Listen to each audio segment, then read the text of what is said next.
morning, everybody. Well, at least it's morning where I am. Welcome to the Rare Book Cafe, the book lovers' rendezvous, where the topics are priceless and the conversation is free. We've got a great show for you this week. You can probably see some of our guests up on the stage. But before I do that, I want to wish a happy birthday to our executive producer, T. Allen Smith. T. Allen, happy birthday to you. Happy birthday to you. There, Alan. Oh We don't see Alan on the screen very often, but now that you see him, you know why he doesn't show up. Only kidding. That's right. Alan, have a happy Absolutely. day. Absolutely true. I never saw a younger looking 55-year-old. He's older than dirt. His wife pointed out to him. All right, Alan. Thanks for putting this show together. Our co-host, Linn. Lee, welcome back. Thank you. I'm glad to be back. How was the drive?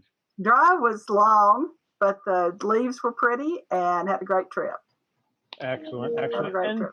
We have a bit of a rarity on the show here, something we've never had before, a author and his publisher. Larry Baker, give us a wave. Yeah, well, I'm waving in my heart right now. All right, folks, we've got a little bit of technical difficulty on Larry's video feed, and he seems to be frozen in time. However, I can assure you his voice and his nimble mind is behind that photo. And his publisher, Steve. Welcome. Hey, I can see that we all share. You're an author as well. Yeah, I guess I am. You can ask me author questions. I'll do my best. Okay. I can tell we all read, though. I like how everybody's background has a bunch of books back there. Steve Semken from Ice Cube Press, Iowa City, Iowa. Thank you for joining us today, Steve. We've got some interesting things to talk about. Great. All right, everybody, let me remind you that the Rare Book Cafe drops online every Saturday at 12:30 Eastern Time, 9:30 Pacific Time, 5:30 Greenwich Mean Time. And I'm not here to tell you how to tell time. You'll find it because we're there for the rest of eternity. You can find us online on both YouTube and Facebook. And if you don't want to look at our aged mugs, you can also listen to us on your favorite podcast, wherever favorite podcasts are given away for free. Google Play, Pandora, just the plethora of them that are out there today. Larry, welcome back. You are quite the raconteur. As a matter of fact, somebody recently described your latest book, Wyman and the Florida Nights as, and let me quote here, the myth making of Faulkner and the wit of Carl Hyacin. Wow, is that a legend to live up to? I'm speechless because the woman who wrote that probably knows better, but she was trying to make me feel good. And do you feel good? Oh, I'll take what I can get. All right. Lord, compare me to, Vladimir Lenin or something, somebody who's more famous than I am. Fine. Steve, you are a publisher of Midwestern books. And before we talk about Midwestern, what attracted you to Larry's book to bring it to market? Being that it was centered more on Florida, which is a little bit outside of the traditional Midwest zone. Well, there's a lot of ways to answer that question. And the first one is that why wouldn't I want to do one of his books, right? I mean, you're making him feel good. You're feeling really good today, Larry. Oh, what I mean by that is, it's well written, it's engaging. And the thing that a lot of people confuse is that, you start a small publishing company and it's like you have to stay within your bounds. But I don't have to stay within my bounds. I own the thing, and it's more about what interests me and what I'm curious about. On a technical level, of course, Larry lives in the same county as I do. So if I'm trying to tick off a box, I can say, fine, I followed my self-imposed guidelines. But it's just that you find people that you like to work with. And he's someone that I like to work with. And he's always enthusiastic. And he's in this world of trying to change, where you have to change to keep up. Obviously, like if you'd ask him what it was like when his first book came out, it's a huge difference between dealing with Zoom meetings, for instance, and social media and whatnot. But he puts his heart and soul into everything that he does. It's because I'm basically insecure and I crave attention. I'm like every writer There's out lots there. of Well, you know, right. that's a kind of a lead into another question I wanted to ask you, because I've read your words that you have another book inside of you just arching to get out, and you want to make sure you get it down. Larry, are you more concerned about obscurity, or are you more concerned about death? I'm sorry, say that again. Are you more concerned about obscurity or more concerned about death? You seem to have a bigger fear of obscurity. Well, you know, I can work on the obscurity issue as long as I'm alive. So I guess death would be a bigger threat, right? Okay. No, I really, I think every writer measures success not in money terms, but in reader terms. It's like, I like the idea that a story I would tell is part of somebody else's life eventually, and because that's what fiction does. I mean, if you're not pulled into that story and become part of that story, then it has failed as fiction. So I've been telling stories all my life, and this is just putting them down in print. Now, Steve says that a good book, a good novel, is 51% fiction and 49% fact.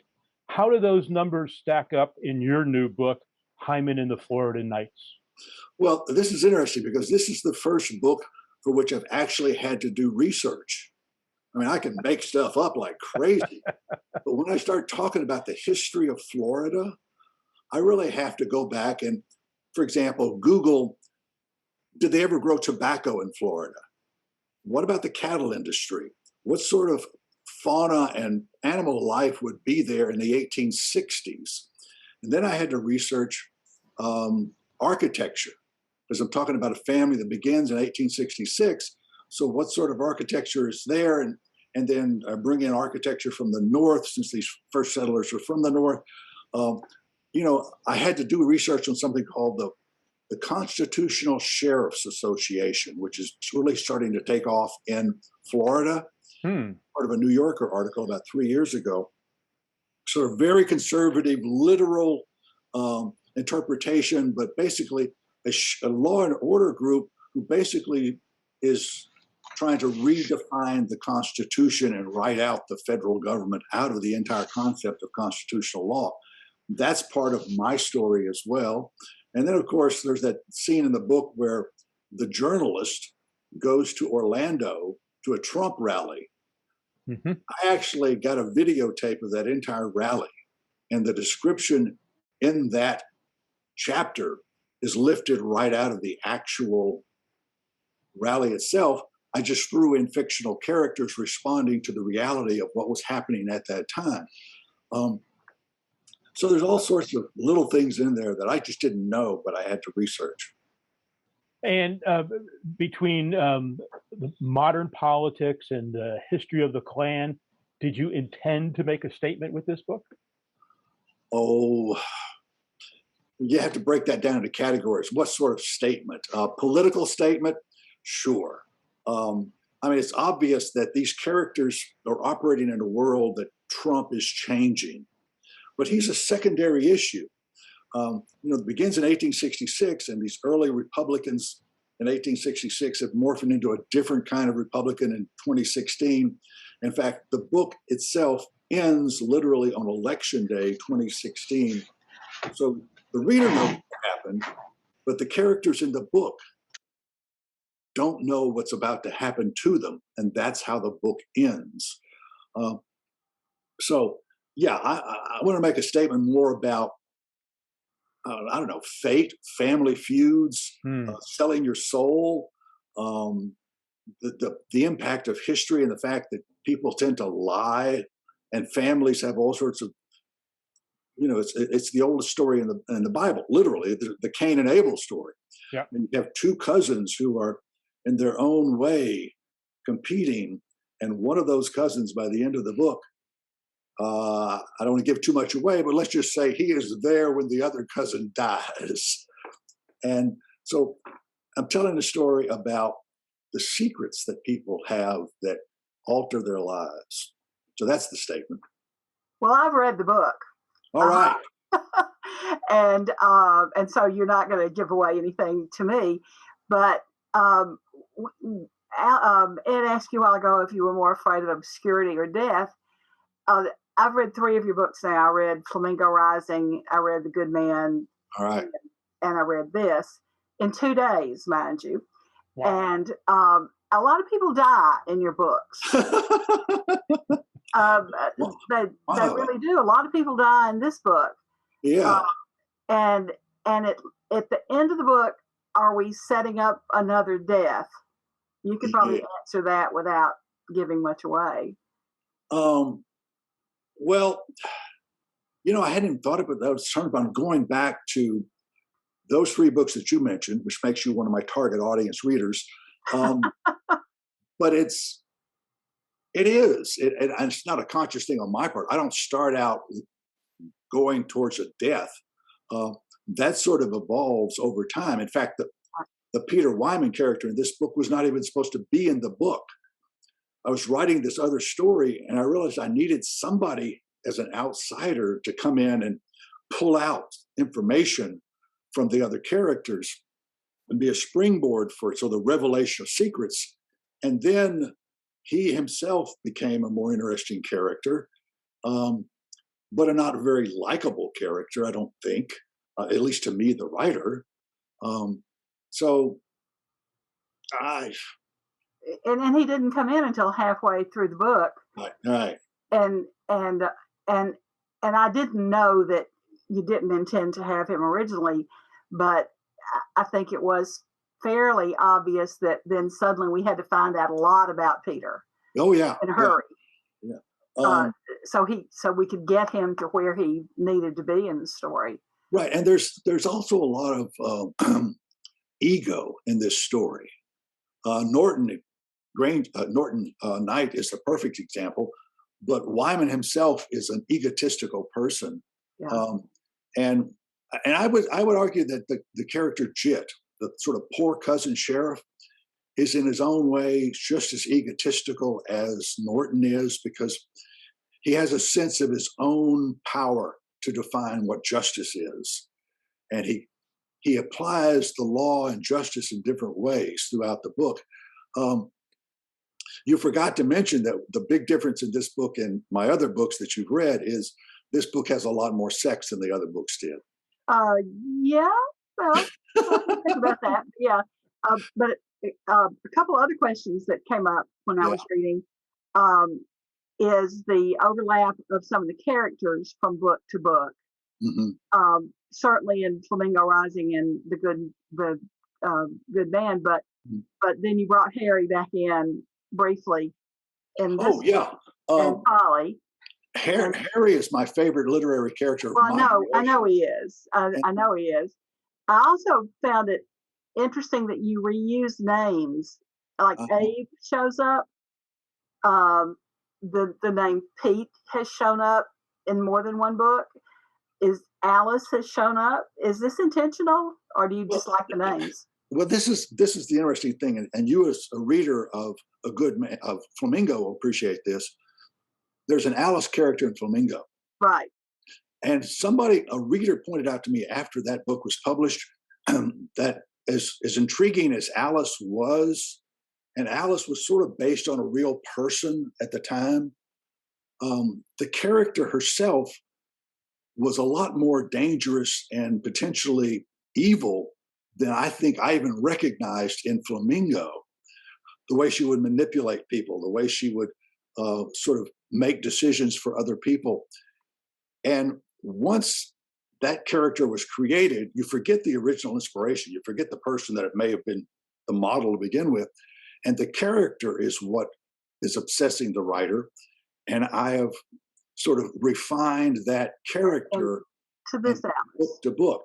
And I think the essence of the character shows up in this final book, manipulative, secretive, a user of people.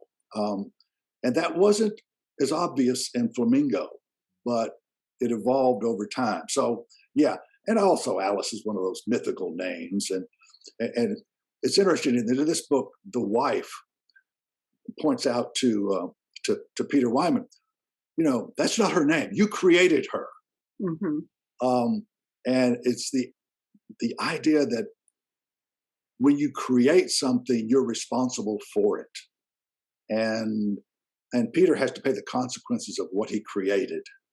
And again, I won't give it away, but let's just say he pays a very high cost for what he's done. And Harry Ducharme, he's in another book you have not read. If I ever wrote another book, I would like to finish the life of Harry Ducharme. I've just showed you the end of his life. Right. Yeah. But I find him a fascinating character that deserves a fuller story. So, well, let me know. and as I said to somebody else one time, because so very few people have actually read my books, I can steal from myself shamelessly, and pull in a character again or a situation and change it a little bit. Well, Larry, did you steal from yourself personally? The protagonist in this book is a famous portraiture artist, Mm-hmm. an artist. You are a novelist, an artist. Did you find yourself writing yourself into the character? Do you find any commonality between visual artists and literary artists? Well, it's interesting because I've often said that if I could find any other creative talent, I would like to be a portrait artist, not a musician or anything else. I would like to be able to paint portraits in a way that nobody else can do. So creating this character was easy for me. And the process of capturing, just like print captures you in frozen time, sort of, a portrait captures you, but it's got to be interpreted. And like fiction has to be interpreted. So I think the ego of Peter Wyman is very comparable with my ego. I'm a much nicer person, of course, much more charming. Of course. And my wife would certainly kill me if I did the things that Peter Wyman did. But it's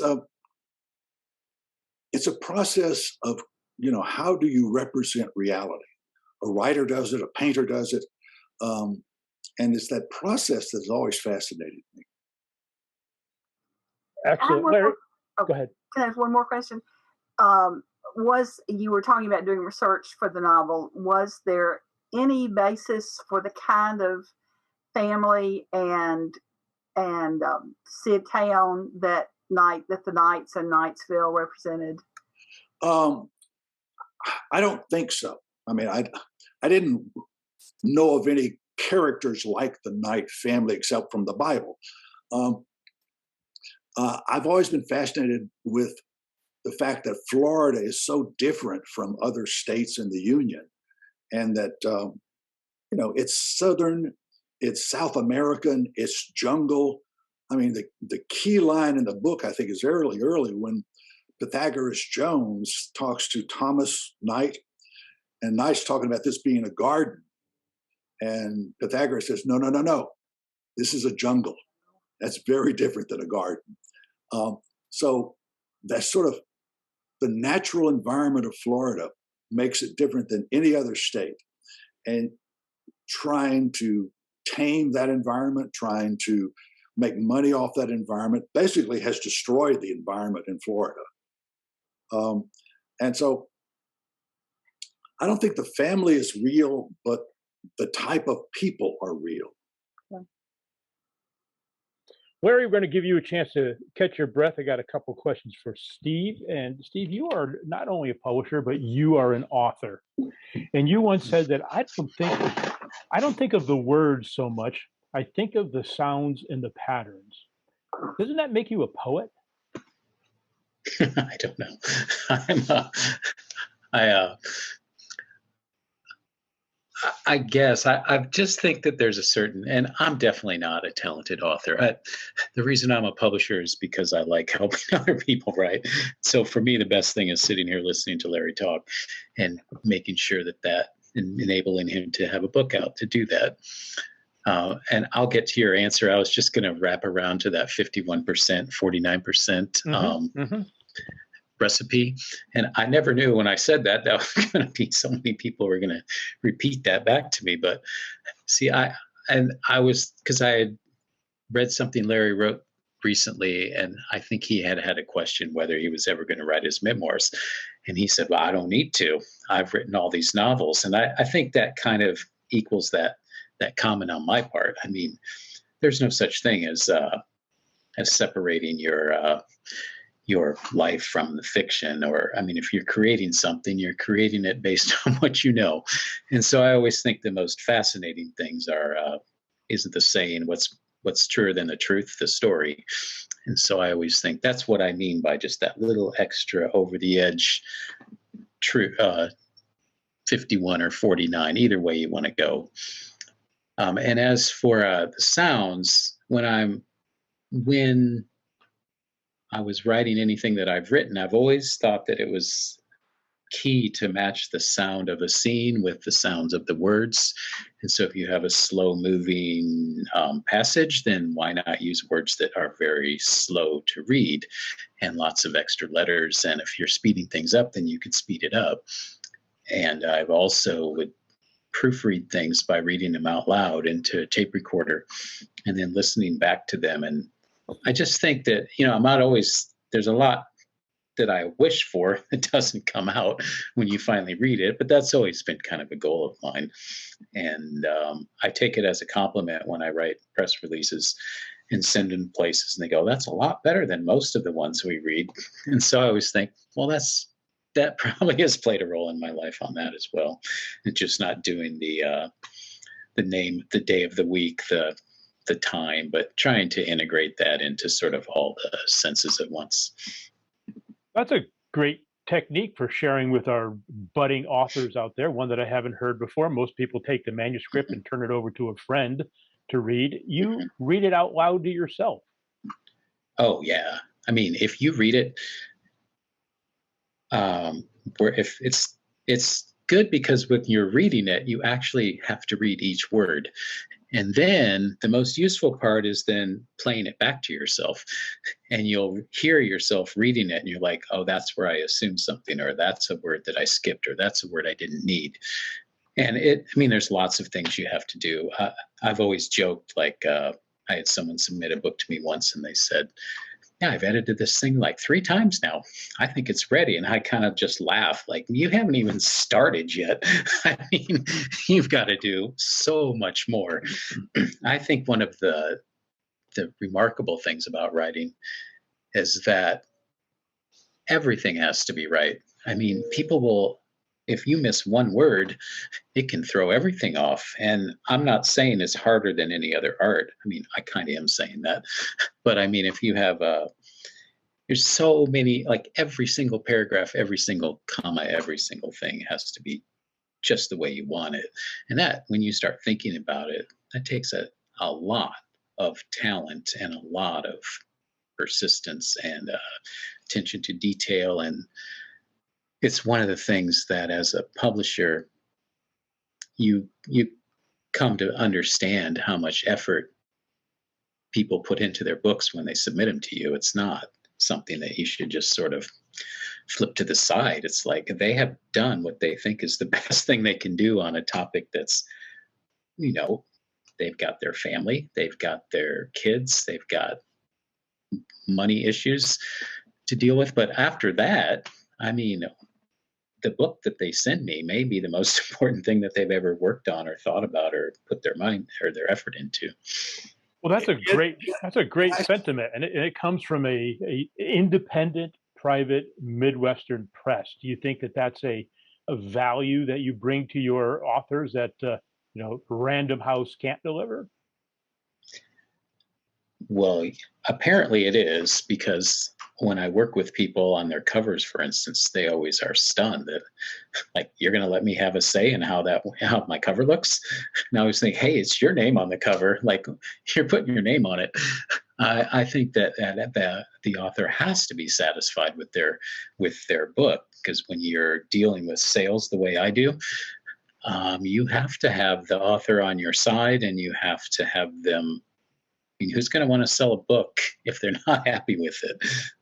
Ed, can I say something about Steve here for a second? Jump in, please. One of the things that I tell people in general is the biggest mistake a reader makes is they read too fast. And what Steve was saying about the decisions that the writer makes, or almost every word is a decision, revised and revised and revised. So the biggest thing you can do as a reader to help a writer is slow down. And, people are ruined by reading off a computer screen and scanning stuff. I discovered once I started slowing down how much more impressed I was with a good book. Now, that's being said, let me tell you what Steve does that I've never heard any other writer say about their publisher. When Steve and I start working on a book together, for example, the cover, if you've got the cover, and Lee, you remember what the cover looks like. Steve says, what do you want on the cover? He asks me first, what do you want? What is your vision for the cover?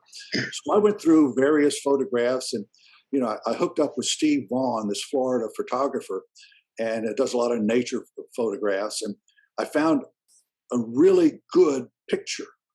The tree, the tree with the roots. Beg your pardon? The tree, the cover that's the tree, yeah, the cypress tree. And so there's the image. And then what does Steve do? He says, well, what do you want the title to look like? Where do you want your name? What sort of font do you want? We played back and forth for a couple of weeks on different kinds of fonts, locations. If you look at the font, there's a color within the font itself. Oh, look, Lee's got it. Flash that up, really.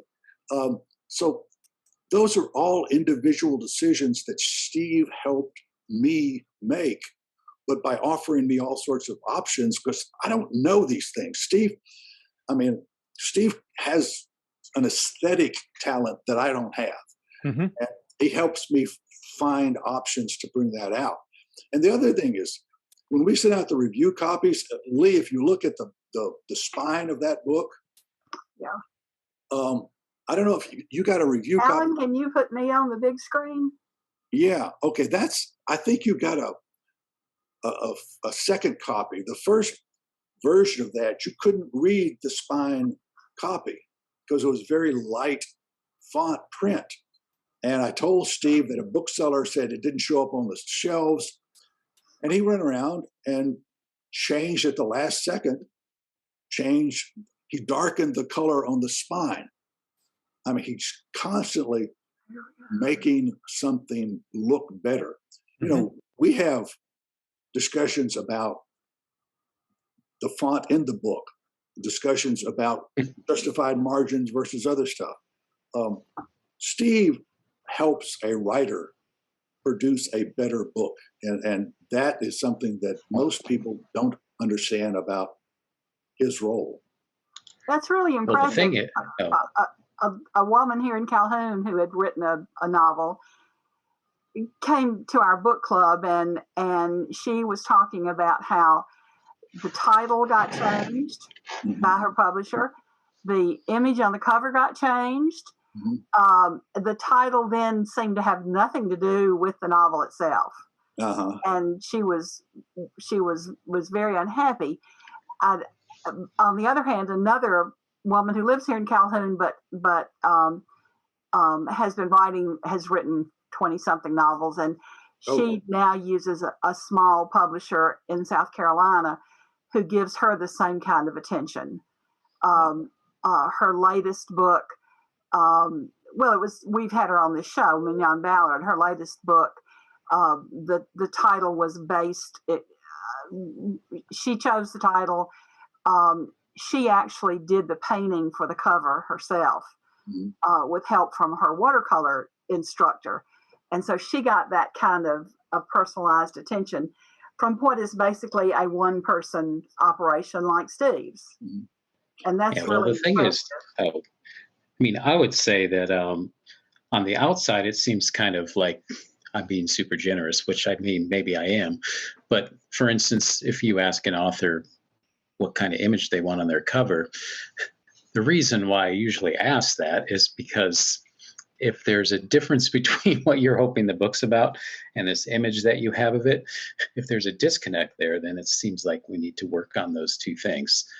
And as far as the way a book is designed, well, all of us have seen those bright white 50 weight paper books with margins that go 1/8 of an inch to the edge. And like nobody wants to read that. I've always tried to design books based on the older letterpress style of design. But then when you give people options, like everyone will say they love pizza, just order something. You're like, well, I think I'll get pepperoni. And the next thing you know, you hear out of their voices, well, I don't like pepperoni. So you're like, okay. So obviously you don't, I mean, until we focus on it, I mean, you do have something that you like, you just don't know it ahead of time. And so you just keep, and I tell people like nothing's going to go to the printer till I have an email confirmation from you that you like this.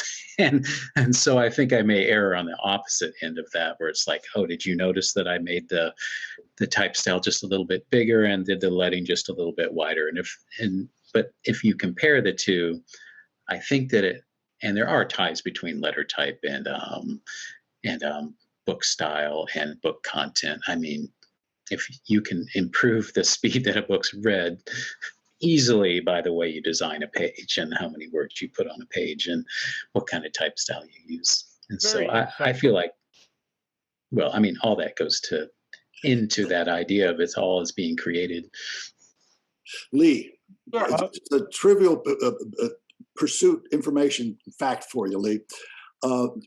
Flamingo Rising was not my title. Oh, really? No, I sent a book to an agent who sent it to a publisher, and the two of them together changed the title and told me that they had bought this new book titled Flamingo Rising. My original title, if you go back to Flamingo, was Abraham's Voice. Back to that book, the first and last chapters Right. of Abraham's Voice. Right. Because I thought the important thing about that book was the voice of the person telling it, the story that was coming from Abraham. I thought it was a great title. I got overruled, but it was my first book, and I'll sign the check, whatever you want. But I've never been happy with that title, The Flamingo Rising. That's very interesting. Let me just remind our viewers, welcome today. We're having a very interesting behind-the-scenes conversation with author Larry Baker, whose newest book, Wyman and the Florida Nights, was published by Ice Cube Press in Iowa City. And we have the publisher with us here today, Steve Semken. Welcome, gentlemen. Later in the show, we're going to have our weekly features, David Hess with Things Found in Rare Books. All right, back to you, gentlemen. Steve, Ice Cube Press, a Midwestern independent publisher. What does it mean to be Midwestern? Is Midwestern still homogeneous to any extent? I mean, it's a big territory that stretches from Ohio to the Dakotas to Kansas. Is there still a Midwestern personality? Well, the first thing is I used to have everyone's like, well, Ohio's part of it, or South Dakota, and I'm like, you know what? I'm not going to get into that sort of thing. Like when I say Midwest, I frequently refer to what I know best, and that's here in Iowa, or Kansas, or Minnesota, and Wisconsin, and that's probably upper Midwest. But it's that passing of the four seasons, distinct seasons in my mind, less and less as time goes by, perhaps. And I mean, there's no real answer to that question, I suppose. If you were to do we have this bike ride across Iowa called RAGBRAI, and everyone just goes ballistic over how polite everybody is. But, you know, on the outside, there's a lot of politeness. Doesn't always translate that way. But I think the thing that the Midwest is once again sort of that definition of what it isn't. I mean, there's I think the Jack Kerouac book, where all the kids, they put the pies out and the little kids steal the pies from the window, and the ladies cook them. And I mean, it doesn't exist, right? It's just a lie in everybody's mind. And as far as it being a flyover region, that's probably the most accurate method of describing it, is you just are kind of like, there's the two coasts, and that's where all the important stuff happens. And even and we raised these people to leave our towns to a certain extent, and I think that sadly defines it to a certain extent, is the image that everyone has of the small farmers and the pie making mothers is probably not there anymore, but we still live off of that. I mean, politicians come to our state fair and talk about all the family farms, and I'm like, there's not that many family farms out there. So, but we do contribute a lot of other values to the, I mean, Good literature. It's hard to answer a lot of good literature. Yeah, you're right. It's a place where you can write, which is part of one of the reasons why I almost do exist, is that it's a Paul Gruco book where he was a Minnesota author. He said when he was little, he always read, well-known dead authors all the time. And he was surprised to learn at one point in his life that there was, I think it was Bill Holm or Robert Bly or someone had lived close to him where he grew up. And he's like, I think knowing that being a publisher, or knowing that being an author here in Iowa is a real thing that you can pursue, because we hear a lot about, oh, don't let your kids go into the arts, or don't let your kids go into this. And I'm not recommending that, but I'm also not going to say it's impossible. And I've even gone to events where I just say, my name's Steve, and I make all of my money through writing and books. And that's just a selfish role model, just to know that it is, just to let people know that if I can do it, I swear to God, anybody can do it. Well, speaking of anybody doing it, we're about 22 months into pandemic. Are you beginning to see a rise in pandemic novels? Strangely, I did one already. Not a novel, but I had a collection of poetry come out last November. And I was a little nervous about doing it because it feels too close to home. And I'm not 100% sure that there's going to be genuine coronavirus, COVID pandemic books coming out that are of much insight for a while. I had an anthology idea floated in front of me, and I just didn't. I mean, it might have been me, but I just didn't want to think about it anymore. The main thing that I think the main thing that happened is, well, sales went down for someone like me last year, and you discover the generosity of what you've done over time, because a lot of people are like, I do not want you to go out of business. And just people were sending me money, just saying, I really want you to be here, or ordering extra books. But the main thing, even though I heard everyone always saying everyone's going to be reading all the time, is I am just being flooded with submissions right now. And so I can only determine that the last year and a half have provided more and more people with the opportunity to write their life stories or the things that they're interested in.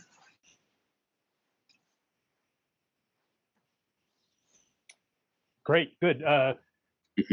Everybody's life is interesting to themselves. What advice could you give to that memoirist out there to make it interesting to others? Oh, well, on the one hand, I just told you how I respect everybody's submissions, which is true. But you know what? Most of my life is saying no to people. Yeah. I mean, I've been to events where someone said, how many submissions do you take a year? And I said, I don't take any submissions. And the whole crowd kind of gets subdued, and you're pretty sure they all have eggs they're going to start throwing at you. So you go, oh, well, I take one every couple of years.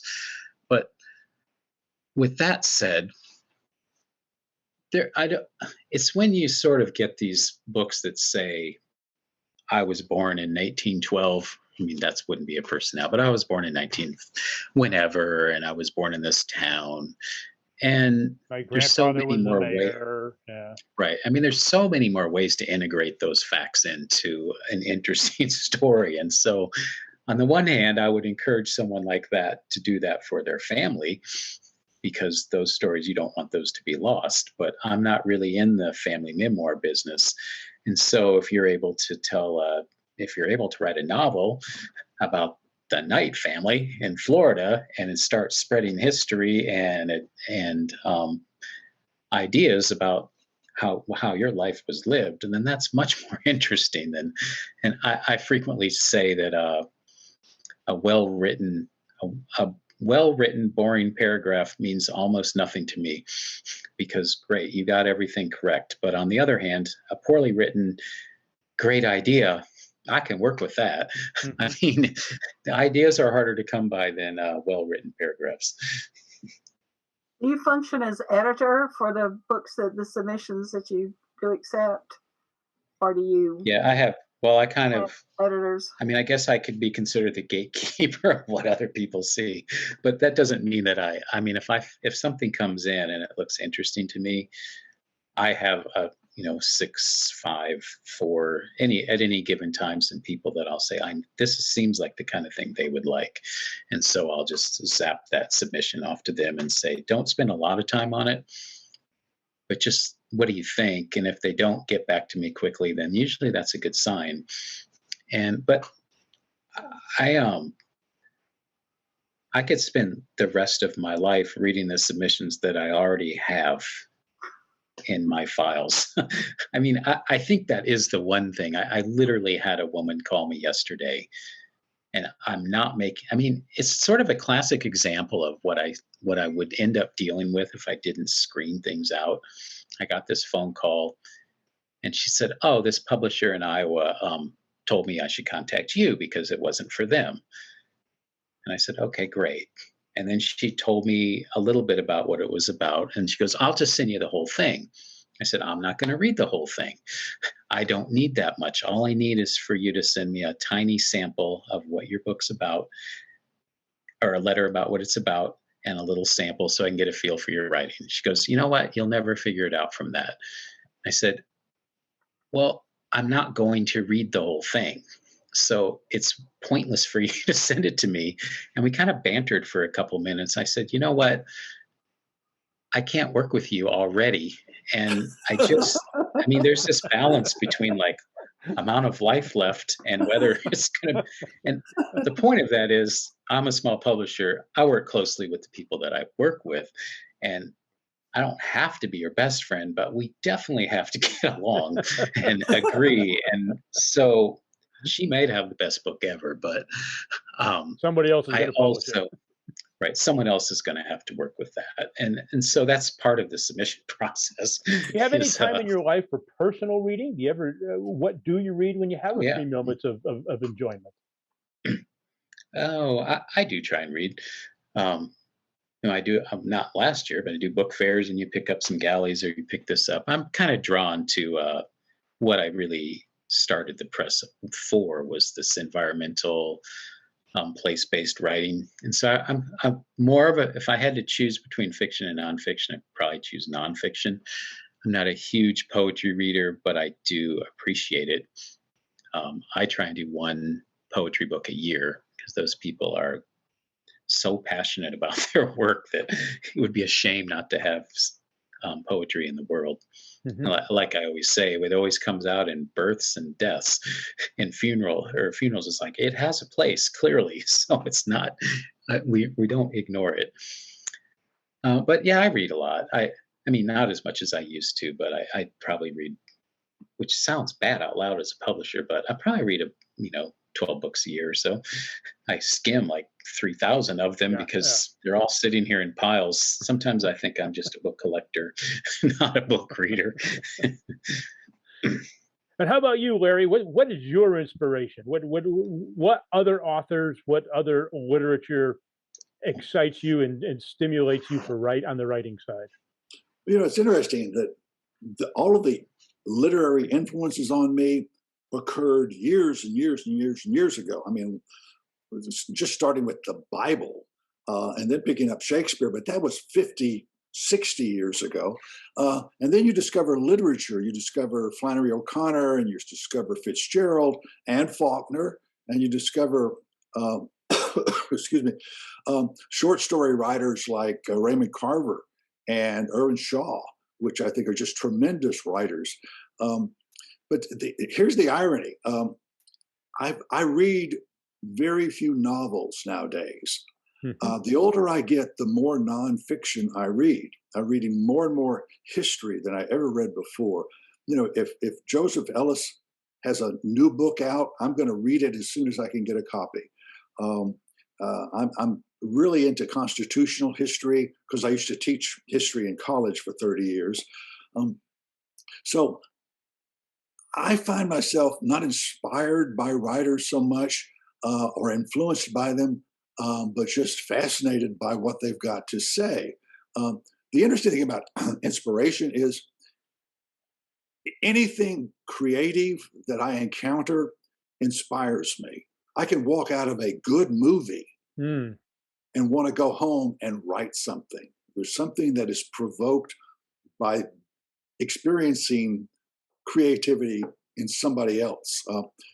I can go to an art gallery and come home and write. No connection to the subject matters. It's just the energy, just the energy, effervescent energy of art.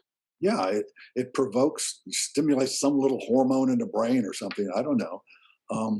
I mean, I can be driving and listening to Gershwin on the radio and get an idea for a story, get an idea for a scene that I haven't quite mastered yet. The music will stimulate me like that. How interesting. So I read nonfiction more than fiction, and I find myself wanting to go back and reread stuff I read in the past. You know, I want to go back and reread Melville, for example, and reread a little bit of Hawthorne. I constantly, every day, I read an Emily Dickinson poem, and I just sort of bow down and worship, and sort of like, as good as I will ever be on a good day, I will never be as good as she is in 10 lines on a bad day. What a tribute. Lee will remember that in A Good Man, there's this drunken talk, late night radio, where Harry Ducharme wants to have a sort of a literary threesome with Flannery O'Connor and Emily Dickinson. That's my ideal date right there, to sit down with those two women and just listen to them. If I can get Emily to talk and get Flannery to not be so snarky, you know, but I think it would be a great experience. Yeah, yeah. Well, tell me what I should read next of yours. You know what I've read, which I like very much, and I think Wyman and the Florida Nights I like the best of all so far. Well, Yeah. what should I read next of yours? Beg your pardon? What should I read next of yours? You have a fan here. Won't even know what to read. Go another Florida novel, The Education of Nancy Adams. Okay. In fact, I'm looking up at my, though it doesn't show on the screen, I'm looking up at my bookshelf right now, and I actually do have a copy. Let me send you a copy of it. Great. Thank you. I look forward to it. It's my homage to Henry Adams. Okay. Nancy Adams is a high school teacher in Florida who is basically trying to figure out what to do with her life. And she's at this school that she graduated from 20 years earlier as valedictorian. And basically she hasn't done anything with her life. And she goes back and confronts the reality of education today. And it's based on an actual experience of mine in St. Augustine, Florida, going back to what's fact and fiction, between two high schools in St. Augustine, a really rich county high school, old school high school, and the difference between one who is basically predominantly Black and one who's sort of white flight to the suburbs. Mm-hmm. And that sort of tension between the two groups of people in town. So I think it's a great book, and you'll see echoes of some of my other works and characters, but I'll send you a copy, and Great. then you'll tell everybody, and I'll tell everybody. we'll be rich and famous. And having been married to a high school teacher, it will probably resonate with me quite a bit. Oh, then I think you will find a very a sympathetic portrayal here. Okay, good. Although one of the Steve Semken from Ice Cube Press in Iowa City. I know this is a Sophie's Choice dilemma for you, but which one or two of your current publications, your current up and rising authors, would you recommend that we go out and pick up today? Oh, if you're going to buy books today, first start with $100. No, I'm just kidding. Well, I did this graphic novel called Moon of the Snowblind, which is a graphic novel and it's great because it's historical. It's not a novel per se, but that format, and it talks about the influence of whites moving into Western Iowa, and that one is fascinating. I have and Moon of the Snowblind. This is the thing. I mean, I should know all these things because, like, I work with these books all the time. But anything on my website on the first that you see right up there on the top is so good. I have this book of poetry called Postmodern Blues by David Perkins, which I just love that one. And I've got some weirder ones this year, which is I have the history of orthodontics through time and space, which is a children's book that I say is good for kids of any age that like to laugh. And it's just this it's a remarkable artwork that's very detail oriented, but yet it talks about braces. And I like it because that quote I gave you before, what's truer than the truth, the story, it's like you can make any life interesting just through the work of stories. I mean, we know braces are metal and they put them on your mouth, but what if we start thinking about braces in a bigger way? And so the history through time and space plays a big role in that book. It's just as far as this whole universe is a story of braces on little kids. And I believe everything I do is so personal to the authors that it's really hard for me to pick. I mean, I feel like I'm going to leave anybody out. Well, you haven't left Larry out. Larry's there on your homepage. No, he's fine. Yeah, he's right there. Oh, it's just that Wyman in the Florida night. Right. And so, yeah, I always like to, and part of this publishing game is, I work with a lot of not always first-time authors, but frequently. And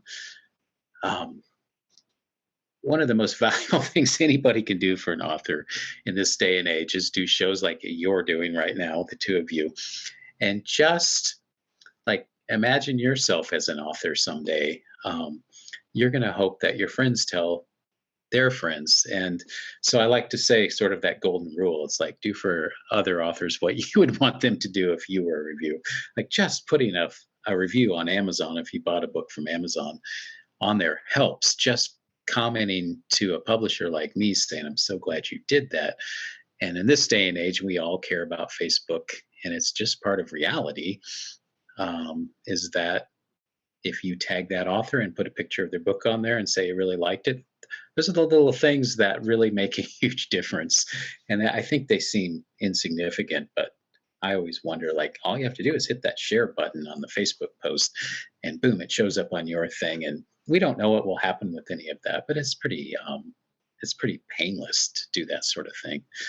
And so that's my minuscule, mini guerrilla marketing tip for all aspiring authors or just readers that just love a book. Like, it's never been easier to share it with other people. Sure. Well, that's a great advice for readers, writers, and listeners to the Rare Book Cafe. Before we send these gentlemen back to their typewriters, Lee, any final questions from you? Oh, goodness. And I certainly will do that on Facebook.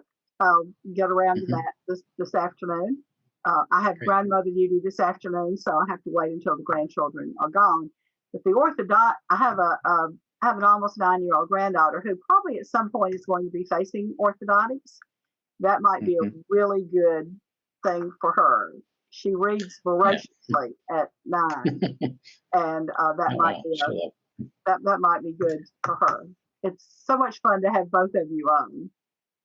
Great. It's nice to be on. Oh, it's been a pleasure. Yeah, we hope you'll Mhm. come back. Thank you so Great. much, Larry. Thank you much, Steve Semken from Ice Cube Press, icecubepress.com. Get out there. 8 excellent books on their homepage. Pick one up and read it today. All right. Thank you. You too. All right, Lee, look for a book soon. All right, gentlemen. I will. I will. Thanks. All right, everybody. Now it's time for one of the favorite segments of our show. David Hess from Orange Books, the bookman in Orange County, California. David always finds some interesting items in the back pages, the front covers, or tucked away somewhere in the text block of books that show up on his doorstep. If you found something interesting in a book that you recently purchased, take a picture of it. Better yet, put it in an envelope and send it on to David. He's constantly sharing with us some of the unique finds that he finds in books. All right, David, take it away. Hello, this is David from the Bookman in Orange, California. Good afternoon or good morning.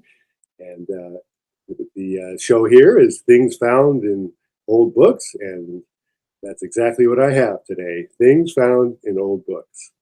So starting with this Small Railroads That You Can Build, which is really kind of a magazine. Inside I found this. It is the John Birch Society 15th Anniversary Dinner from 1973. Now, the John Birchers are a very conservative outfit that were pretty big back in the 70s, 60s, and 50s. And they were,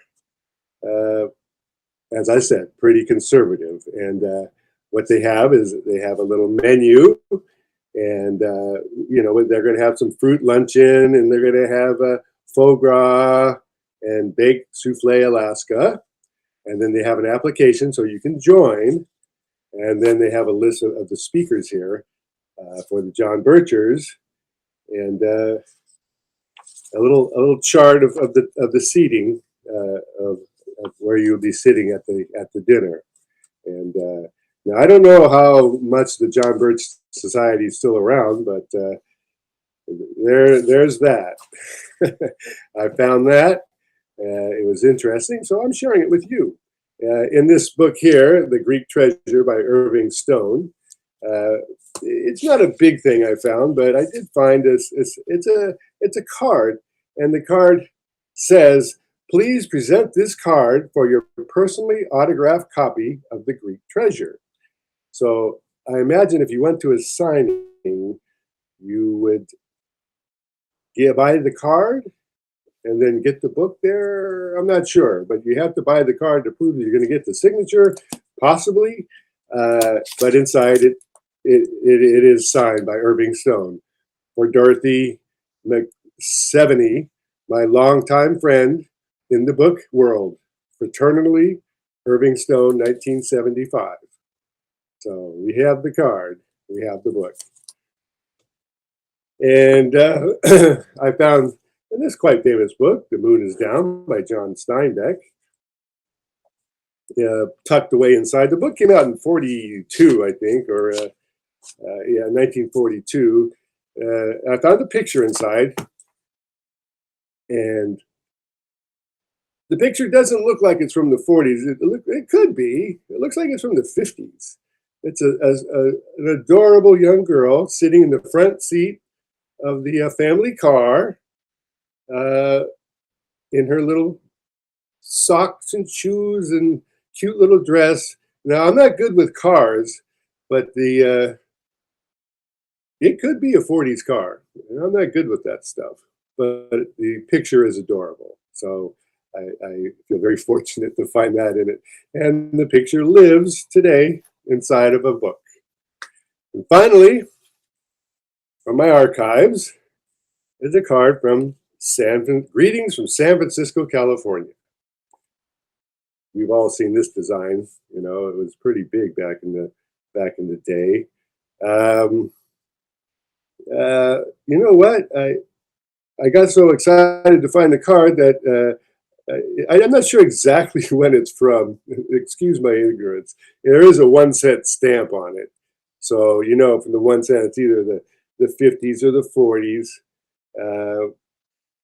but it has an interesting little inscription on the back, and I'll share that with you. It says, "Hello, stupid. Am on vacation. Went to SF today, San Francisco. We looked the town over and ate at Fisherman's Wharf and Chinatown. My favorite hobby, eating.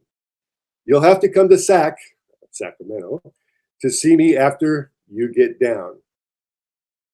Going home tomorrow to Sac Sunday. Have to be at work Monday. Bye for now. Love, Dala." So just a short note to her friend Stupid, and or actually Miss Joan Clayton in Ruth, Nevada. I looked up Ruth, Nevada, and in the 2010 census, it had like 400 people population. So I can't imagine it was much bigger then. It might have been. It was a mining town. So that is something from the archives that I've had sitting there in my drawer for a while, and I get to share it finally. After all these years, a lot of the stuff I found in books that I've thrown in the drawer because I can't bear to throw it away is being come to light now in this show, and I'm very excited about it, to bring stuff out and books, the things that have been hidden away in the pages of books, now seeing a little bit of the light of day, and I am glad to share this here today. I want to thank you for stopping by, and I appreciate your patronage, and we will be back again next week. In the meantime, if you find anything in a used book that you would like to share, please, by all means, send it along to me, and I would be overjoyed to share it on the show. Send it to oldbook@ebookman.com. Oldbook, no S, @ebookman.com. Send a little photo of what you found and a little description, and we will share it on the show here. In the meantime, thank you for stopping by, and I will see you again. Bye-bye. All right, folks, I don't know about you, but I really enjoyed that discussion with Larry Baker and Steve. It's always so good to have authors and for a first time for a publisher on this show, at least the first time I remember in a while. I learned a lot. I hope you did too. Well, this isn't just a place where you can learn. This is a place where you can enjoy and a place where you can listen. The Rare Book Cafe, the book lovers' rendezvous, where the topics are priceless. And some of our topics today actually were priceless. And the conversation is free. All it takes is clicking on your Facebook page, on your YouTube link, or listen to us on your iPad earpods and see what's on the show this week. Thank you, everybody, for joining us. Enjoy a good book. Send us a note on Facebook. Tell us what you're reading. Tell us who you'd like to have on the show, and we'll do our best to bring them to you. And thanks for bringing yourself to us. Bye-bye, everybody.